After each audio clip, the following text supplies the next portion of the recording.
In this video, I want to introduce and describe autonomy supportive teaching, particularly what it looks like and how it may be practiced in higher education. So autonomy supportive teaching comes from self-determination theory, which is, in my opinion, the most cutting edge and most contemporary motivation psychology that's been applied in a variety of contexts, not just psychotherapy, counseling, clinical psychology, but also sports psychology and then educational psychology, which is what I'm talking about today. So in the classroom, self-determination theory is called autonomy supportive teaching, and one of the foundational principles of that is supporting the autonomy of students. So recognizing that self-directed learning or self-motivated, self-driven, that autonomy associated with learning is more impactful than learning that is controlled by the teacher or professor. So with autonomy supportive teaching, college professors, or in higher education, college professors are creating conditions or creating classroom conditions where students feel comfortable directing their own learning. So that's it in a nutshell.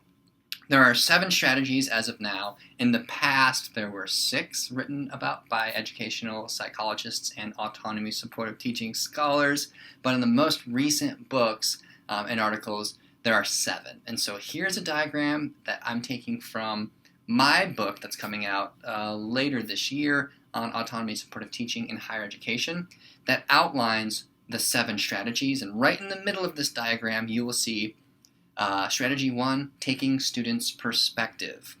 Now, most faculty do this already, but taking students' perspective means thinking about course materials and activities and practices the way that students might. So not the way college professors do, or you do, but stepping outside of your perspective and trying to adopt students' perspectives. There's lots of ways of doing this. You'll see in these clips, I check in with my students. So I might think that a conversation that we're having is boring or uninspiring, and that's my perspective, and I'm imagining that they do too. So I say, are you bored? More than once, I'll check in, and I want that feedback. I see their blank expressions, and I don't know exactly what that means, so I check in. The content itself, the topic of the course, was also driven by student interests, so they chose the topic, and so that was another way that we used their perspective. So that's strategy 1, and it's right in the middle because it's the foundation for all of them.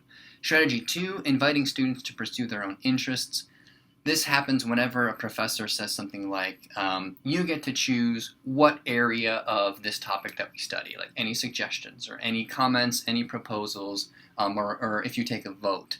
That's, of course, inviting students to make choices and take something, add something personal to the course. So with that paired with presenting activities in need-satisfying ways, which is helping students or creating conditions where students can connect with each other, so have the social element, and then also like a cognitively demanding but not over-demanding situation, so they're able to demonstrate their cognitive abilities, they're able to demonstrate their skill without feeling overwhelmed.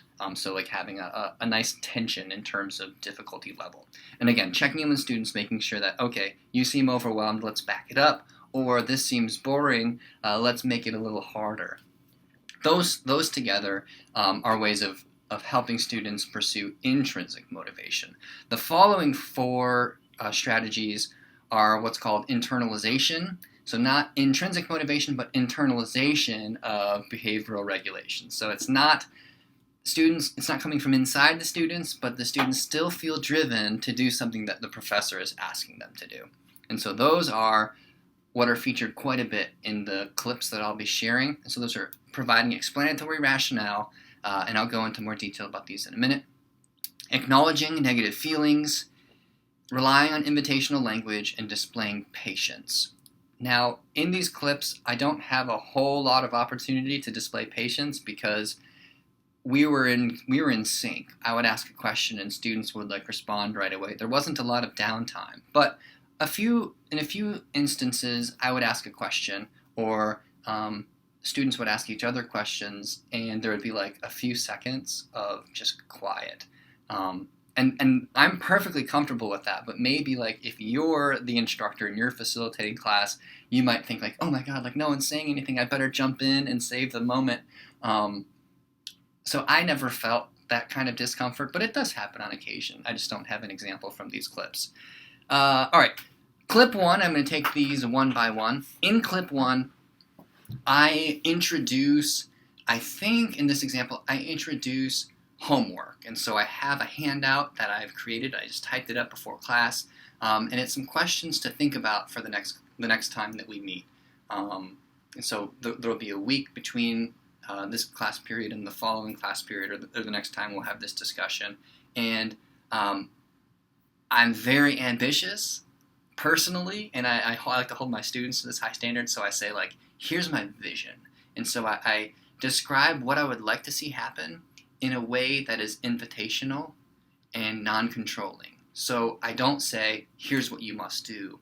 I say, here's what would be great, or here's what I would like to see. Here's an example of what might happen. And so, like, I paint a picture, and then it's up to them to either take that up or take it up in their own way. But you'll get the sense that I'm not giving a set of requirements. I'm explaining possibilities and trying to demonstrate their the variability in which that they may take, the various forms they might take. I also invite students to pursue their interests because the topic is career goals, and so they're looking into things that are personally meaningful to them. They're looking at graduate programs, they're looking at skills they need to work on.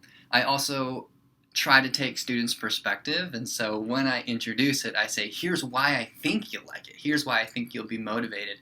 So for example, I want them to engage one another. So if a student really knows they want to be a school counselor, well, other students may also want to be school counselors, and they wonder, but have you thought about this, and what about this problem, and how did you know that, like, that there's that social component? So I'm inviting them to make connections with each other, which again is presenting learning in need-satisfying ways. Now, this isn't an autonomy supportive teaching practice per se, but structure. I give detailed examples of what this might look like. How it might look like for me, for instance. And so the examples give them an idea of what they might do without telling them what they have to do. So it is a structured environment, even though they can choose to do a lot with it. All right, so with all of that, let me roll this. And so again, keep those strategies in mind, and then take a look at this first clip. What I would really like is for you to read through the bold statements here between now and next Tuesday, and be prepared to discuss them next Tuesday. So this isn't something, I'm guessing this isn't something you could do in 50 minutes. Like, this is going to be something that you'll look at and then maybe spend an hour looking up job posts that you actually want, like that look attractive to you, and writing down what the qualifications are, for example. So you can start working on that now. You can start saying, what skills do I need to work on? What graduate programs should I be looking into? That sort of thing. I heard a lot of you say, I want to do this or that. I'm not sure which one. Well, now's the time to start writing out your pros and cons. Start interviewing people, getting the data together that you need to make an informed decision. And so I want to invite you to start taking that process seriously between now and a week from today. So a week from today, what I'm going to do is ask for volunteers to come up and say, all right, question 1, this is the career I want to pursue. Question 2, this is what I need to start doing today, and so on. So you can actually go through what those steps are and then answer questions, because other students are doing the same things, and you can learn from the problems and solutions that you all have already navigated. How does all that sound? All right. Okay, in the second clip, I do a lot more. And again, I see these strategies as holistic, or they're one gestalt. So they're all connected. It's very difficult to take students' perspective without also presenting learning in a need-satisfying way, because if you know who your students are, then you're also going to know what their psychological needs are. Like, you're going to feel that and you're going to recognize it. And if you'll know when it's appropriate to be patient and when to acknowledge negative feelings and so on. But in this, I'm describing what we'll be doing in class today. So the first clip was homework stuff. In this clip, I'm talking about students' perspective today, like of that class period. So here's what I would like to see happen. It's invitational, it's non-controlling. Here's what it might look like. I give them a few examples, and then I open up the floor. So I give an explanatory rationale, why students would benefit from participating in discussion today.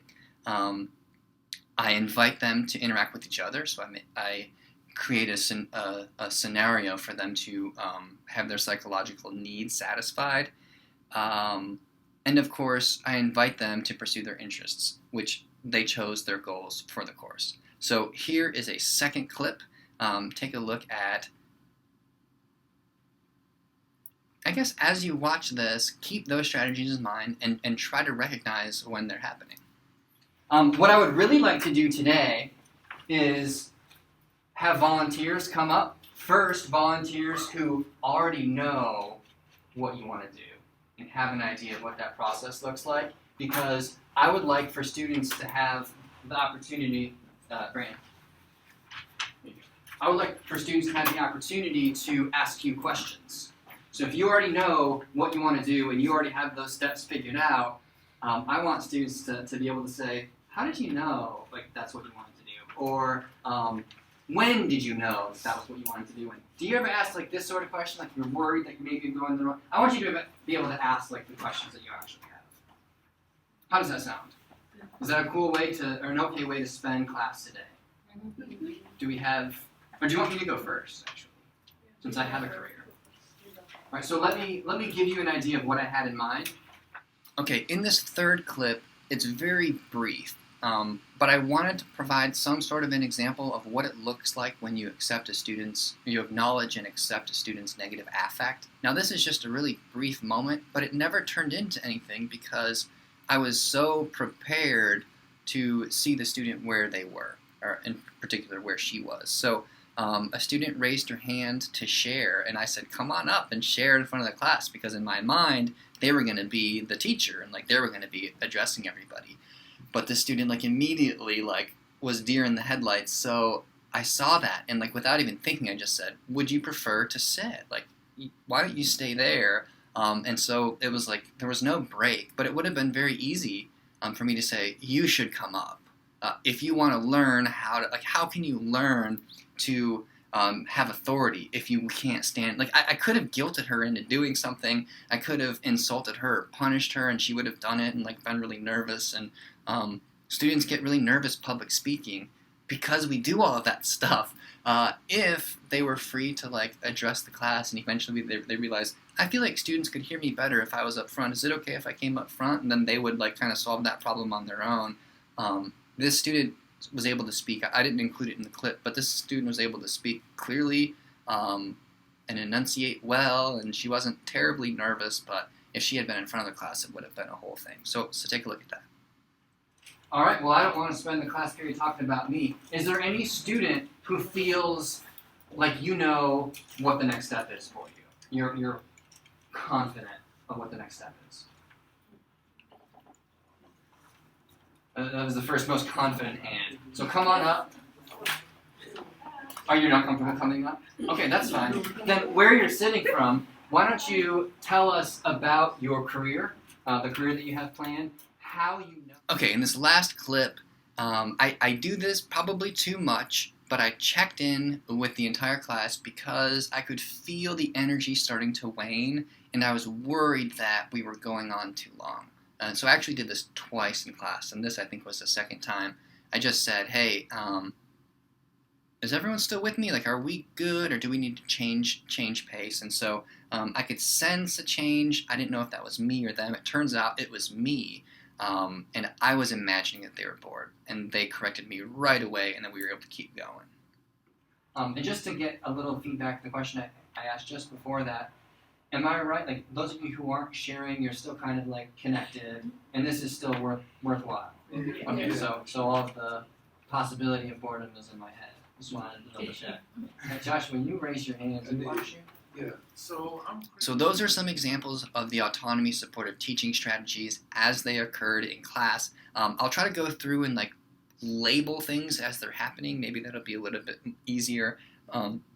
But they happen spontaneously, and even watching a clip, I can recognize things and identify them. But then I try to create the video afterwards, and I'd forget which clip had what. And so we'll see if this is helpful as a resource to demonstrate what some of these things look like.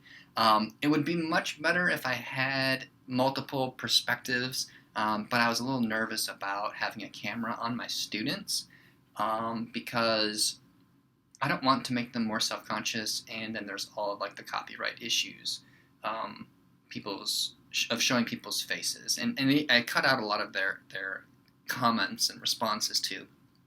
So it might be worth saying that they spent the majority of class time speaking. I talked maybe 20% of the time, although these clips don't demonstrate that because I'm focused on myself. All right, hopefully this is helpful to you. I plan on doing this a couple more times just to give some breadth to what this looks like.